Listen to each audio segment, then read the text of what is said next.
Não, fala forte. Fala com voz de profeta. Fala para ele assim: se prepara, meu irmão, que Deus vai te pegar aqui hoje.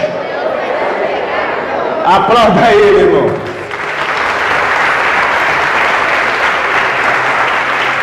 Responda para ele agora. E eu quero que ele pegue mesmo. Pode tomar no seu assento, dando glória a Deus. São Miguel Arcanjo, defendei-nos no combate, seja nosso auxílio e proteção contra as ciladas e as maldades do demônio. Ordena-lhe Deus, e instantemente o pedimos, e vós, príncipe da milícia celeste, pela virtude divina, precipitai no inferno a Satanás e a todos os espíritos malignos que andam pelo mundo para perderem as almas, que assim seja em nome de Jesus. Eis a cruz do Senhor, fugi potências inimigas, venceu o leão da tribo de Judá, o filho de Davi. Eis a cruz do Senhor, fugi potências inimigas, venceu o leão da tribo de Judá, o filho de Davi. Eis a cruz do Senhor, fugi potências inimigas, venceu o leão da tribo de Judá, o filho de Davi. A cruz sagrada seja a minha luz, não seja o dragão meu guia. Retira-te, Satanás, nunca me aconselhe coisas vãs, é mal que tu me ofereces, bebe tu mesmo do teu veneno, que assim seja em nome de Jesus. Santo anjo do Senhor, meu zeloso guardador, se a ti me confiou a piedade divina, sempre me rege, me guarde, me governe, me ilumine. Amém. A vossa proteção recorremos, Santa Mãe de Deus. Não desprezei as nossas súplicas em nossas necessidades, mas livrai-nos sempre de todos os perigos, ó Virgem gloriosa e bendita. Amém. Amém. Boa noite a todos. Para quem não me conhece, meu nome é Rafael. Pode abaixar um pouquinho, só um pouquinho. Pode abaixar um pouquinho. Para quem não me conhece, meu nome é Rafael. Sou fundador da missão Gladiadores do Rei, juntamente com meu irmão Maico, né? Sou coordenador também deste grupo de oração que leva o mesmo nome, Gladiadores do Rei. Atualmente nós estamos no núcleo de pregação da diocese também, pela renovação. Louvado seja Deus. A gente não queria não, mas Deus coloca a gente vai, não é? Medo a gente não tem. Uma coisa que a gente não tem é medo. Pode a gente colocar, a gente pregar com qualquer lugar, com qualquer pessoa. Medo a gente não tem. Quanto mais grande o homem que estiver do nosso lado, mais vontade de pregar que a gente tem. Sou casado com a Fabiana, vai fazer este ano 13 anos, né? A Fabiana que estava aqui conduzindo. Nós temos 4 filhos, o Mateus de 11 anos de idade que está ali, o Davi de 7, de 8 agora, né, Mateus? De 8, o Theo de 4, e agora a Emanuele de 8 meses, acho que é 8 meses, eu sou ruim de número, mas louvado seja Deus, né? Deus me deu essa graça de ser coordenador, de estar à frente de uma missão, mas a maior missão que Deus poderia me dar, e a maior missão que Deus poderia me conceber, é a missão de ser pai de família. Essa é a missão mais bela que o homem pode ter e contrair. Não existe outra missão. Você pode pregar no mundo inteiro, meu irmão. Você pode levar a palavra para tantas pessoas. Mas a missão mais bela que o homem pode ter é a missão de ser pai. É de estar à frente, de ser exemplo para alguém. É de estar à frente de pessoas. Eu não só falo somente de pai de sangue, mas pai espiritual. Talvez você não tenha filhos, talvez a natureza não permitiu que você tivesse, mas você é referência para alguém. Todo homem nasce nessa terra, é plantado nessa terra, e é sinal e é referência do alto para alguém. Olha para o seu vizinho e fala para ele assim: você é referência para alguém. Olha para mim, alguém está te olhando, meu irmão. Alguém te vê, alguém te olha, mesmo Aquele que está no alto sublime trono, muitas vezes a gente acha que ele não vê, ele vê. Mas sempre tem alguém te olhando, vendo como você se porta, olhando as suas atitudes, vendo como você faz aquele bom trabalho, como você manuseia aquele trabalho, como você é como pessoa, como você se porta, a sua vida como é. Você é referência de Deus para alguém. São João Crisóstomo, ele dizia assim, não tem aquele ditado popular que fala assim, que nós somos o espelho para os nossos filhos? Você já ouviu isso? Sim. São João Crisóstomo fala assim que isso é mentira. Porque o que o espelho faz? O espelho reflete. Então, na verdade, quem é espelho são aqueles ao qual nós somos referência. Sejam nossos filhos, seja alguém dentro da igreja, seja alguém na sua rua, seja alguém no seu trabalho. Se você é referência para alguém, meu irmão, aquela pessoa ao qual você é referência é espelho. E a imagem de homem e de mulher que refletir no espelho dessa alma, é isso que ela vai ter de você, é isso que ela vai cativar de você, é isso que os seus filhos vão ser. Se você é um homem honrado, se você é uma mulher honrada, que vive os preceitos de Deus, é isso que os seus filhos vão ser. Se você é um homem que busque a presença de Deus, aqueles ao qual Deus colocou você à frente, vai ser e seguir aquilo que Deus fez com que você fosse.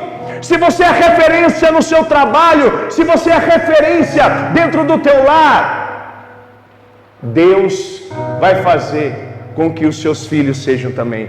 Por mais que, talvez, quando eles cresçam e desviam do caminho, mas aquela boa obra que Deus operou naquela vida através da sua imagem, vai fazer com que ele retorne. Então não tenha medo.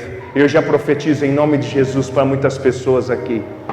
Talvez vocês tenham chorando por algum filho que está longe, por algum sobrinho, eu não sei, mas as marcas de Deus que você deixou naquele coração vai fazer com que ele retorne em nome de Jesus. Fala glória a Deus. Glória a Deus. Por isso que nós temos essa missão tão bela, a missão da paternidade, da maternidade e de ser referência para alguém. Isso faz com que as pessoas, aquelas ao qual nós somos referência, os nossos filhos, ou seja, qualquer que for, possam optar pelas coisas boas e possam escolher as coisas boas. E é isso que nós vamos partilhar aqui hoje nessa noite. O tema de hoje que nós vamos partilhar é: escolhe, pois, a vida. Repita comigo: escolhe, pois, a vida. Aponta o dedo furabolo no nariz do seu irmão, fala por ele assim, ó: escolhe, pois, a vida. Olhe para mim e fala assim: Rafael, escolhe a vida. Eu tenho tentado. É fácil? É fácil? Não, é duro e penoso. Assim como o patriarca Jó, ele dizia no seu livro, é uma luta a vida do homem sobre essa terra, mas Jesus não te disse que seria fácil. No mundo tereis aflições, Jesus ele disse, mas coragem, eu venci o mundo. Coragem, eu venci o mundo.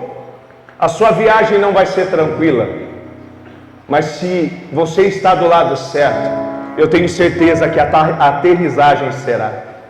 Se você estiver buscando os preceitos do Senhor, o lugar que você vai pousar será um lugar lindo e maravilhoso. Se você escolher por Ele e optar por Ele. Escolhe, pois, a vida. No mundo, nós temos que fazer escolhas. Fazer escolhas, meu irmão, não é uma escolha. É imperioso para mim e para você que nós fazemos escolhas. É imperioso para mim e para você que nós temos que tomar decisões. A toda hora e todo momento, eu e você, nós tomamos decisões. Não tem como você passar pela vida sem tomar decisões. Até os indecisos se decidem. Eles optam por não decidir.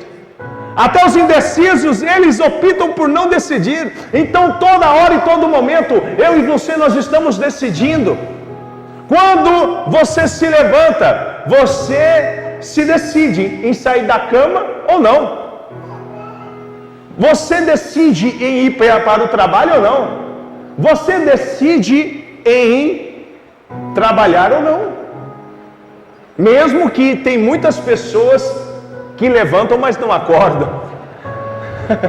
Tem muitas pessoas que veem, mas não enxergam. Tem muitas pessoas que escutam, mas não ouvem. Estou mentindo?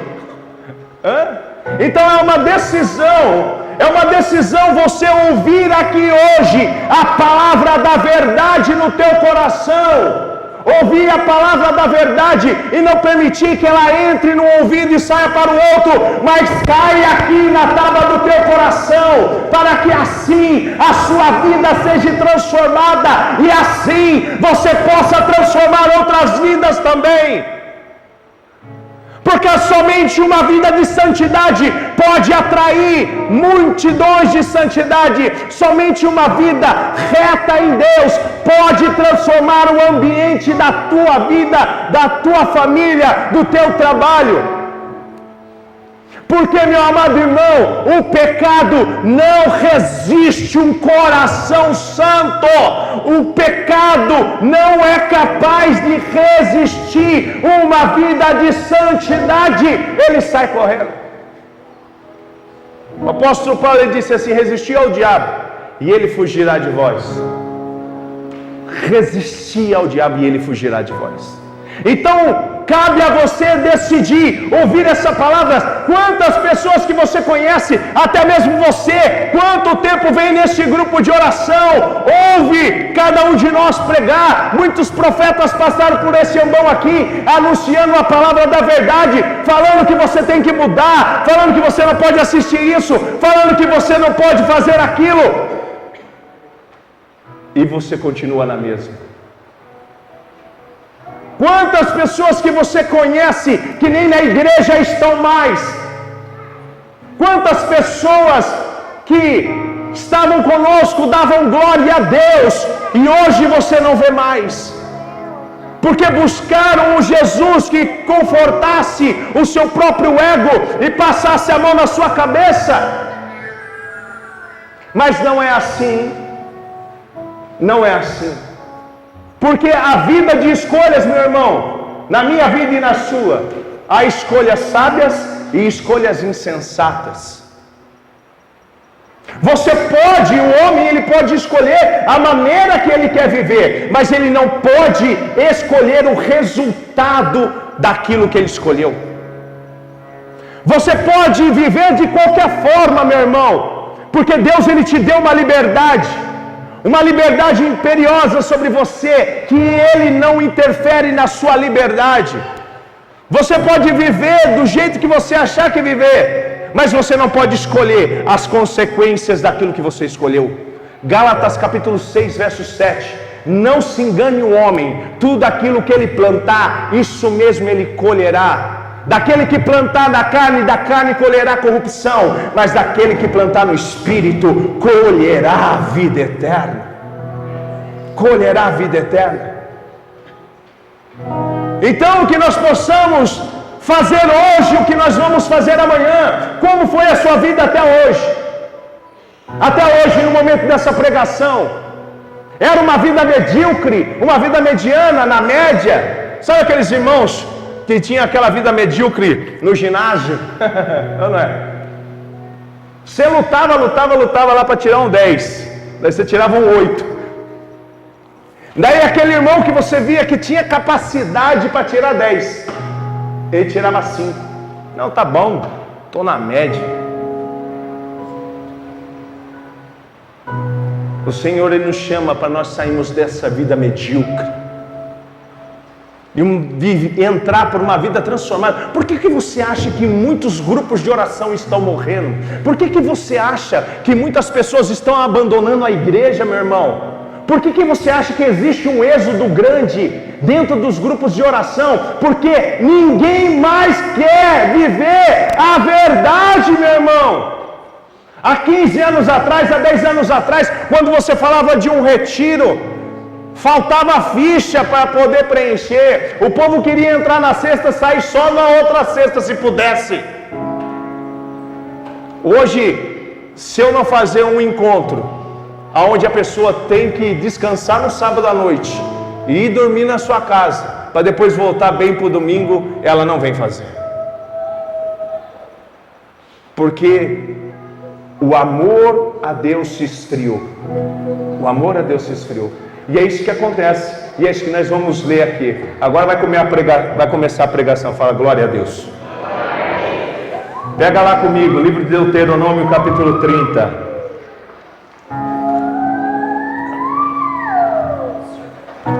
Deuteronômio, capítulo 30, verso 19.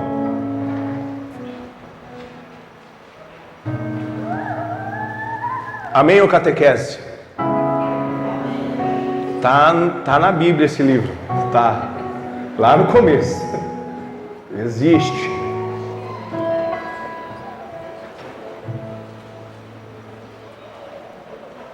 É o 5º livro da Bíblia. Escuta isso. Está escrito e é verdade. Tomo hoje por testemunhas os céus e a terra contra vós.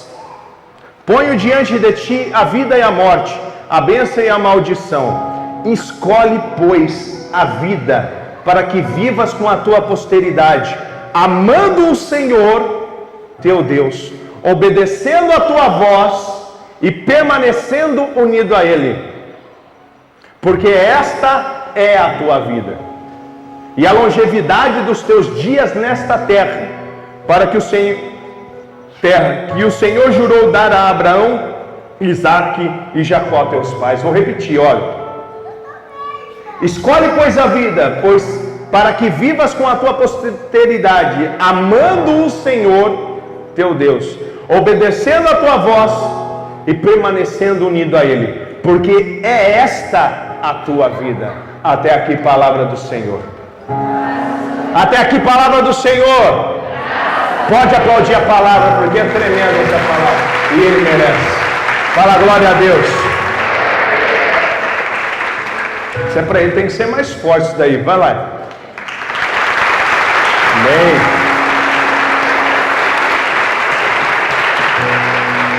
Este é um discurso que Moisés ele fez ao antigo povo de Israel. Depois de 40 anos no deserto, porque eles abandonaram os preceitos do Senhor. Quando Deus olhou para Israel, cativo no Egito, depois de 400 anos de escravidão, o povo começou a clamar a Deus, escravo, martirizado, sendo destruído naquela terra. O Senhor se compadeceu daquele povo. Mesmo eles adorando outros deuses, se compadeceu do seu povo eleito, do seu povo escolhido. Porque tem uma coisa que Deus ele faz: Ele é manso e compassivo, e se compadece de mim e de você. Ele olhando para aquele povo cativo, tirou aquele povo, libertou eles. Depois de 400 anos, levantou este homem Moisés, para poder anunciar para eles e tirá-los da cidade da escravidão, reconduzindo o seu povo para a terra que ele tinha prometido a Abraão, por causa da aliança que ele tinha contraído com Abraão.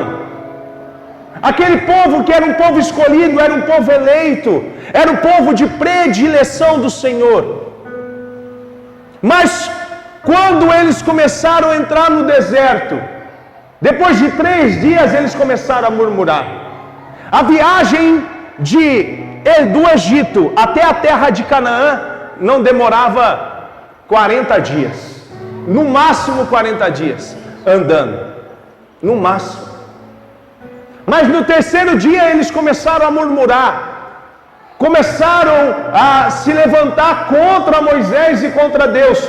Mesmo Deus os libertando da escravidão, mesmo eles os libertando da vida de pecado que eles viviam, eles começaram a sentir saudades das cebolas do Egito. Começou a sentir saudade das cadeias, meu irmão, que os aprisionavam. Começou a sentir saudade daquela vida de escravo que eles levavam. Daí quando chegou diante, de frente à terra prometida, depois de 40 dias andando, eles chegaram diante da terra prometida. A terra que corre leite e mel, diz a palavra. Uma terra, meu amado irmão, aonde tudo que planta dá. Tem estatísticas que falam que este lugar da Palestina são as melhores frutas que pode conceber. Lá os morangos são gigantes, tudo aquilo que planta é maravilhoso. Então era uma terra abençoada. Mas quando eles chegaram diante daquela terra, quando eles chegaram de frente às planícies da Palestina, do alto do monte, eles viram que outros povos tomaram aquela região. Mas eles tomaram aquela região por quê? Porque Israel sempre desobedecia. Sempre desobedecia. E eles eram expulsos de sua terra. Mas quando eles chegaram lá, diante daquela região, eles se esqueceram que o Deus poderoso que tirou eles com mão forte do Egito, tirou eles, libertou eles, eles poderiam também introduzir eles novamente. Mas eles começaram a murmurar contra Deus. Daí Deus falou assim: essa geração não me merece. Essa geração não merece herdar essa terra aonde Deus fez com que Moisés voltasse e retrocedesse. E durante 40 anos ficaram rodando no deserto, porque aquela geração foi impedida de tomar posse da terra prometida. Então, enquanto não morreu o último homem daquela geração, Deus não permitiu que eles adentrassem naquela cidade prometida. Apenas duas pessoas daquela geração, Caleb e Josué, aqueles que tomaram partido de Deus, que falaram assim: não, nós vamos vencer, mas ninguém quiseram segui-lo. E eles retrocederam e ficaram 40 anos. Até chegar este dia, depois que aquela geração tinha passado, aquela geração que não acreditou em Deus tinha se acabado, tinha se extinguido. Aí chegou a hora daquela nova geração adentrar. E quando chegaram de frente novamente à cidade, daí Moisés começa o discurso. Moisés, ele começa esse discurso e começa a fazê-los lembrar de tudo aquilo que Deus ele tinha feito, de tudo aquilo que Deus ele tinha feito prosperar na vida deles. Um Deus poderoso, que ele fez eles lembrar que a roupa que eles andavam no deserto não gastavam, as sandálias que eles usavam não gastavam, eles não precisavam plantar, não precisavam fazer nada, porque Deus enviava o maná do céu, o pão vivo, que era a presença de Deus no meio dos homens. O Senhor era o que os alimentava, era o Senhor o que os guiava. Mas daí Moisés ele começou a falar para eles, para que eles entendessem, por causa da natureza caída do homem, em sempre escolher aquilo que é mal. Daí Deus usa da boca de Moisés e fala para eles: escolhe, pois, a vida. Ele fala assim: eis que diante de ti está a morte e a vida, a escravidão e a liberdade. Mas Deus fala: escolhe, pois, aquilo que não irá te ferir, escolhe, pois, aquilo que irá te elevar. Deus não estava somente falando, meu irmão, daquilo que é físico. Deus não estava somente falando para que eles pudessem adentrar na cidade, numa região física, geográfica, não. Deus estava falando dos tabernáculos celestiais. Deus estava falando da vida do homem. Deus estava falando da vida interior do homem. Escolher a vida que Deus usou da boca de Moisés para falar para aquele povo, é para que eles escolhessem a vida em Deus, a vida interior, que vai levar para o alto. não é vida aqui nessa terra, porque você pode ter muito dinheiro, você pode ter diploma, pode ter faculdade, mas se você não tiver Deus, você não tem nada. Quantas pessoas que têm muito dinheiro, que gastaram a sua vida em ganhar dinheiro nessa terra, e chega no final da vida, não tem nada, morre sozinho, enfrenta tantas crises psicológicas, espirituais. Ué, mas o dinheiro não traz felicidade? Se ele for Senhor da tua vida, não. Agora, se você for o Senhor e deixar com que Deus direcione o teu coração, daí o dinheiro será abençoado. Daí você vai poder usufruir desse dinheiro suado que você ganha, até mesmo da fortuna talvez que você acumulou, para aquilo que é o bom, para aquilo que é bem. Agora, quando aquilo que tenta te dominar se torna o teu Deus, não falo somente de dinheiro. Quantas pessoas que a sua vaidade é o teu Deus, quantas pessoas que a sua felicidade é o teu Deus, quantas pessoas que o seu namorado, que a sua namorada, que o seu filho, que a sua filha, que a sua esposa, que o seu esposo é o seu Deus.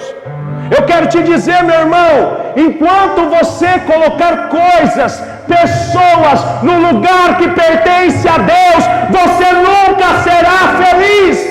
Nunca será feliz. Agora, quando você permite Deus está no centro da tua vontade, a palavra de Deus diz que tudo na sua vida será acrescentado: amor, afeto, carinho, dinheiro, emprego, casa, comida e roupa lavada. Não, isso você tem que sofrer. Agora, quando tudo isso domina e Deus está de lado, você pode ter tudo, mas você não tem nada. Porque quem não tem Deus é um vazio. Porque se Deus sair da minha vida e da sua, convenhamos, se Deus sair da minha vida e da sua, o que vai restar? Um monte de pecado.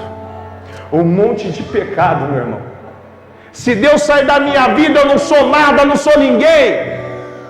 Até mesmo o querer ser bom não é você, não pertence a você. A palavra de Deus em Filipenses 2, verso 13, fala assim: que é Deus, pelo teu beneplácito poder, que realiza em mim e em você o querer e o realizar, o querer e o poder, o querer fazer as coisas boas, o querer ser bom, o querer a eternidade. É a graça santificante que move dentro da minha alma e da sua, meu irmão.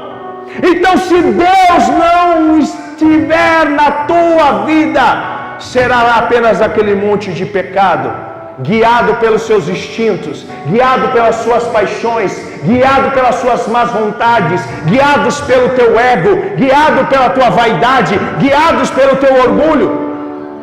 Assim como o povo de Israel. A palavra de Deus em Jeremias 2:13, ele fala assim: Israel me abandonou a mim fonte de água viva para cavar cisternas fendidas que não retém água. Cavar cisternas fendidas que não retém água. O profeta Isaías, em Isaías 1:3, ele fala assim: o boi conhece o estábulo, o jumento conhece o seu dono, mas Israel não me conhece. Israel não me conhece. Eu que dei amor, eu que dei a vida, dei o hálito de vida. Ele não me conhece. Não me conhece porque não me ama. Não me conhece porque não me ama.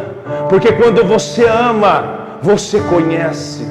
Quando você ama, você dá a vida. Quando você ama, você não se importa com as injúrias. Quando você ama, você espera. Quando você ama, você faz. Quando você ama, você não reclama. Quando você ama, você permite-se pelo amado, por aquele a qual você ama. Israel não me conhece. Israel não me conhece, porque abandonaram ao Senhor, escolheram as coisas insensatas, eles escolheram seguir a dois senhores, andar com Deus e com o mundo, com a graça e com as desgraças. Quando Israel tinha um homem íntegro à frente, Israel adorava a Deus. Mas quando tinha um rei iníquo, quando Deus permitia que reis iníquos, ímpios, tomassem o poder, Israel desviava o seu coração. Quando uma nação, quando uma igreja não tem um homem santo que dirige, o povo se perde. Sabe por quê? Porque o povo tem espírito de piolho. Sabe o que é espírito de piolho? Vai pela cabeça dos outros. Não tem decisão, não tem coragem, não tem vergonha na cara de se decidir de verdade. Decisão, decidir. Por isso que aquela palavra o apóstolo Paulo falou assim, ó, já é hora de despertar do sono. Mas que sono é esse? É aquele que se levantou e não acordou. É aquele que viu, mas não enxergou. É aquele que está escutando a palavra bradar no teu peito, a falar para você, ei, a vida que você está levando aí é vida de pecado, viu? Você está na fornicação, você está aí com o seu namorado, fazendo todas as coisas para fazer antes do casamento, você está no pecado e você vai para o inferno. Pecado contra o sexto mandamento. Hoje a igreja, a catequese não ensina mais isso nas catequeses. Ensina isso na catequese do seu filho? Nem os 10 mandamentos ensina mais. Escolha, decisão. Então a gente que tem que se decidir. E Deus, olha só, Ele faz um alerta ali, porque Ele sabe da nossa vida de pecado. Ele sabe da nossa tendência ao pecado. Ele fala assim, ó, eis que diante de ti está a morte e a vida. Escolhe, pois, a vida. Porque Ele sabe que se deixar por nós, a gente vai escolher o lado errado.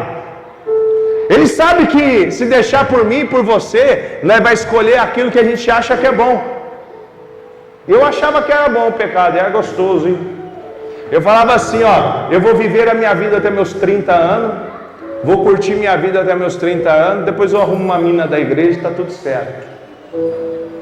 Eu falava isso, viciado em cocaína, em uma sexualidade totalmente desregrada, no alcoolismo, 6 anos de cocaína, totalmente destruído. Eu falava assim, eu vou viver minha vida, eu vou curtir minha vida. Hoje me arrependo de muitas coisas. Eu falava assim, hein? Meu irmão falava assim para mim, oh, vamos comprar um terreno junto pra gente. Naquela época, o terreno custava 3 mil, 4 mil reais. Eu fico pensando, eu falo assim, nossa, mano, devia ter comprado uns 10 anos. Eu falava assim, oh, não, esse negócio aí é para nego casar, nego da igreja. Eu falava isso. Eu falava assim, eu vou viver a minha vida até meus 30 anos, depois arrumo uma mina da igreja, já era. Mas eu não sabia que eu não estava vivendo, eu estava morrendo. Porque vida longe de Deus não é vida, é morte. E a pessoa vai se afundando e não percebe. Porque enquanto você está no pecado, presta atenção que eu vou te dizer. Enquanto você está no pecado, o demônio nem mexe com você. Ele não fala nada para ti. A venda das paixões desordenadas encobre o seu olhar e você não consegue perceber a vida imunda que você está levando. O lamaçal terrível que está te condenando, você não consegue enxergar. Você não consegue ver. Você não consegue ver. Você está nessa vida, é como se estivesse assim, ó, presta atenção, é como se fosse político em campanha. Promete tudo para você, ó. Promete tudo, tá tudo de bom, né? Até você recebe o santinho, você recebe na sua casa, ele vai lá, você recebe o santinho, tudo bem. Tem uns que recebem R$50, um pão com mortadela, tudo bom, né? Tem bastante gente que recebe bastante coisa. Daí quando assume o poder, daí já começa a te restringir. Tá vendo? Aquele imposto vai ter que aumentar. Tá vendo isso daí? Eu vou ter que cortar. Aquele auxílio que você recebia, você vai ter que devolver. Política é assim. O demônio é igualzinho, irmão. O demônio é da mesma forma. Da mesma forma. Ele te faz e te convence que aquilo que você está vivendo é bom. Mas quando cai a máscara, quando cai a venda dos teus olhos, falando assim, até onde eu fui capaz de ir? Até onde nós somos capazes de ir sem Deus, sem a presença de Deus? E Deus, Ele quer falar hoje para mim e para você. E se você está aqui essa noite, é porque você tem uma escolha a ser feita. É porque tem uma decisão para você tomar. Uma decisão espiritual, eu digo. Uma decisão sua para com Deus, com a sua vida de oração e para com a sua vida na eternidade. Porque eu sei que muitas pessoas que estão aqui, Deus falava nas minhas orações, a sua salvação está em risco. Eu tenho que te dizer, a sua salvação está em risco. Eu não sei quantas pessoas são, mas Deus manda te dizer que a sua salvação corre um grande perigo. E aquilo que você vai fazer com ela a partir de hoje, quando esse grupo terminar, é a você que vai assumir as consequências. Sabe por quê, meu irmão? Porque a palavra de Deus, em 2 Pedro, o apóstolo Pedro, ele fala assim, ó: se o justo se salva com dificuldade e duras penas, quem dera o ímpio e o pecador. Você sabe quem é uma pessoa justa? O apóstolo Pedro fala que o justo se salva com dificuldade. Sabe quem era justo na Bíblia? Duas pessoas que eu vi a Bíblia falar que é justa: São José e o patriarca Jó. Agora compara a sua vida com a dos dois. A gente está perto de ser justo ou não? Então é dessa pessoa que é justa. O apóstolo Pedro fala que se salva com dificuldade, quem dera o ímpio e o pecador. A palavra de Deus em Mateus 7, capítulo 7, verso 21, fala assim: nem todos que me diz Senhor, Senhor entrarão no reino do céu, mas aquele que faz a vontade do meu Pai que está nos céus. A misericórdia do Senhor, o Senhor é misericordioso.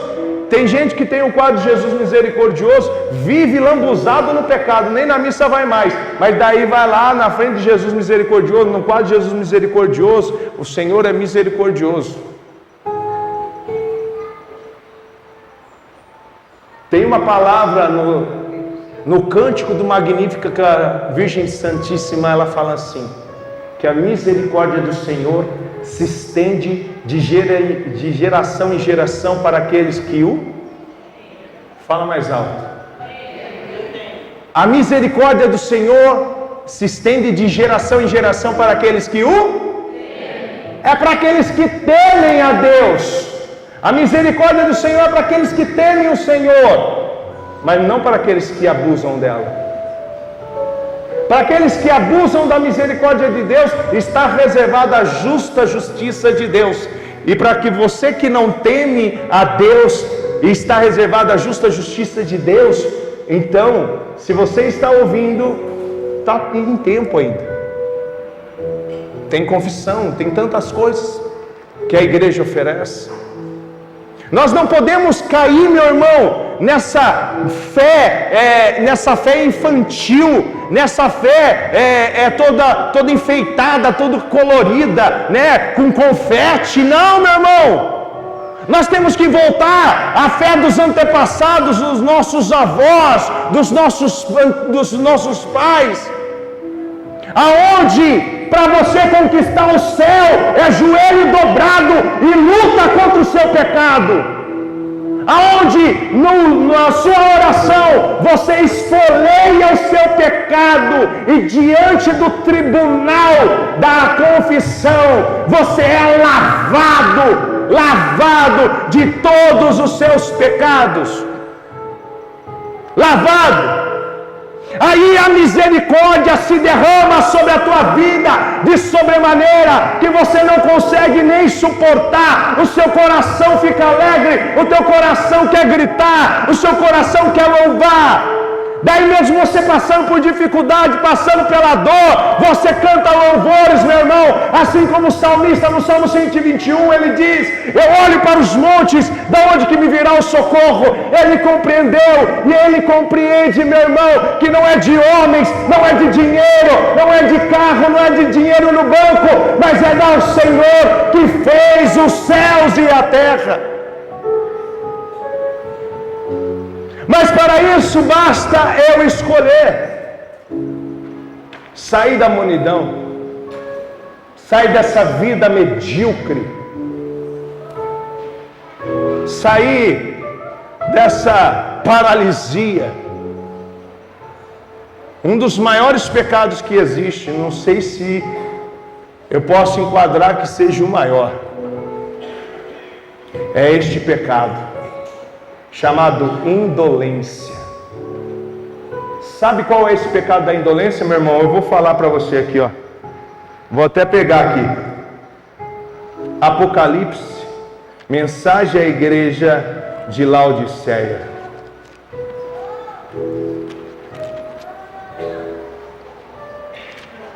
Ela fala assim: por não ser quente nem frio, estou por te vomitar-te da minha boca. Antes fosse quente ou frio, mas como não é nenhum dos dois, o Senhor sente ânsia de vômito, meu irmão.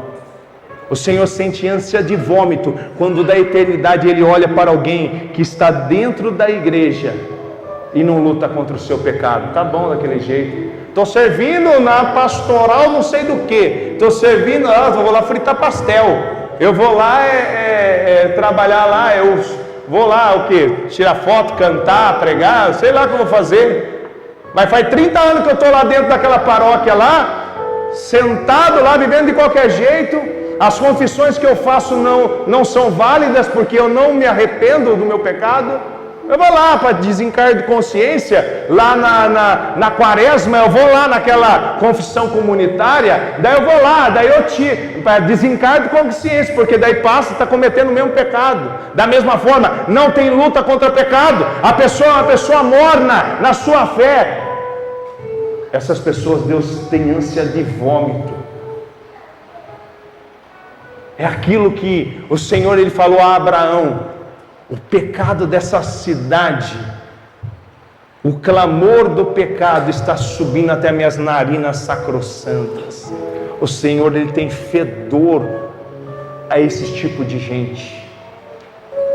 Tem um livro de um grande poeta italiano, ele chama Dante Alighieri. Ele é um grande poeta cristão italiano. O seu livro chama A Divina Comédia. Ele fala sobre o céu, o inferno, o purgatório. No terceiro canto da Divina Comédia, ele está fazendo um tour pelo inferno. É poesia, mas é uma grande verdade. Ele fala assim que nas portas do inferno, ele chega nas portas do inferno, tinha um pessoal ali sendo atormentado, junto com os capeta ali. Daí quando ele chegou perto, ele perguntou para o outro poeta também, que era o guia turístico dele no inferno, falou assim: quem que são essas pessoas aí? Ele falou assim: não se importe com elas, elas não merecem sua atenção, vamos. Daí ele, não obstante, ele foi até essas pessoas e começou a ver elas sendo atormentadas por verme, por mosca e por aqueles terríveis demônios. Daí aquele poeta que estava conduzindo eles falando assim: esses estão entre aqueles anjos que não escolheram nem o céu e nem o inferno. Estão entre aqueles anjos que não escolheram nem o bem e nem o mal. São os indolentes, que não tomaram partido, e aquelas pessoas que ficam em cima do muro, que não tomam vergonha na cara. Esse tipo de gente, nem o inferno quis receber, ficaram sendo atormentadas na porta do inferno. É uma poesia, depois se vocês quiserem ver, busca no Google, Terceiro Canto da Divina Comédia. É legal você ler, que é uma poesia cristã. Ou seja, Deus ele tem horror, mas por aqueles que não decidem, por aqueles que não optam. Mas Deus ele faz esse convite para mim e para você nessa noite. Se você está aqui hoje, era para você ouvir tudo isso que estou falando. Mas eu também, porque o ouvido mais perto da minha boca é o meu. Todos nós aqui temos que decidir optar por Deus. Santa Teresa d'Ávila fala que na nossa vida existe duas conversões. A primeira conversão não precisa de um esforço seu. Deus ele te tira do mundo. Daí você, sabe que quando você faz aquele retiro, glória a Deus, na segunda-feira lá você está todo agitado, fala assim, vou mudar de vida. Não precisa muito esforço seu, Deus te tirou do mundo, te tirou das drogas, tirou da bebida. Mas a segunda conversão, essa é dolorida. Fala para o seu vizinho, essa dói demais. Não, fala de novo, porque ele tem que ouvir isso. Fala para ele, essa dói demais. Olha para mim. Sabe por quê, meu irmão? A primeira conversão, Deus te tira do mundo. Mas a segunda conversão, Deus tira o mundo de você. Tem muito ainda do mundo em mim que precisa ser tirado, precisa ser deixado. Tem muito ainda do mundo em você, que precisa ser tirado. E por nós não permitirmos e não decidimos que Deus tire este mundo de nós, este mundo vai nos submergindo. E quando nós menos esperamos, nós estamos afundados no pecado novamente. E é isso que é o convite que o Senhor ele quer fazer para você. Para que você possa permiti-lo, decidir-se por Ele e permitir que Ele entre. Porque assim como a Fabiana falou, Deus ele é um cavalheiro. Ele não arromba a porta do teu coração, Ele não te maltrata. Ele não resiste um coração que ama, Ele não resiste um coração contrito. Quando um coração se dobra em oração nessa terra, a palavra de Deus em Apocalipse capítulo 21 fala que Ele se levanta do trono.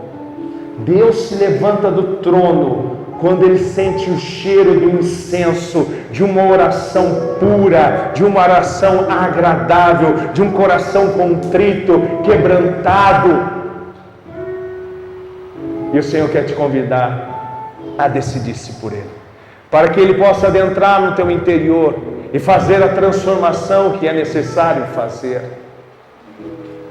Fácil não será, vai ser um caminho estreito. A palavra de Deus no capítulo 7 de Mateus não fala que somente a porta é estreita, a porta é Cristo, mas o caminho também é estreito, é apertado, cheio de espinhos.